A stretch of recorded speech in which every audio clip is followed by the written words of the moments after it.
వివిధ జిల్లాల్లో మద్యం దుకాణాల కేటాయింపు లాటరీ కేంద్రం వద్ద కోలాహల వాతావరణం కనిపించింది. గుంటూరు జిల్లాలో మద్యం దుకాణాల కేటాయింపు ప్రక్రియ ప్రారంభమైంది.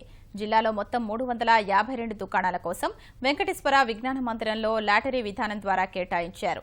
కృష్ణా జిల్లాలో 343 మద్యం దుకాణాలకు 8,725 మంది దరఖాస్తు చేసుకోగా విజేతల్ని లాటరీ పద్ధతిలో ఎంపిక చేశారు.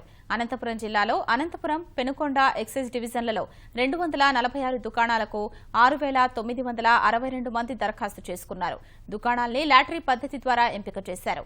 కడప జిల్లాలో 255 మద్యం దుకాణాల కేటాయింపునకు సంబంధించి జెడ్పీ సమావేశ మందిరంలో లాటరీ తీశారు. కర్నూలులోని జిల్లా పరిషత్ సమావేశ మందిరంలో లాటరీ సాగింది. అనంతపురం జిల్లాలో 246 దుకాణాలకు 6,962 మంది దరఖాస్తు చేసుకున్నారు. విశాఖ జిల్లా వ్యాప్తంగా 401 మద్యం దుకాణాల్ని 5,000 మంది దరఖాస్తు చేసుకోగా లాటరీ పద్ధతిలో వారిని ఎంపిక చేశారు. ఒంగోలులో మద్యం దుకాణాల కేటాయింపును ప్రజా సంఘాల ఐక్యవేదిక ఆధ్వర్యంలో మహిళలు అడ్డుకున్నారు.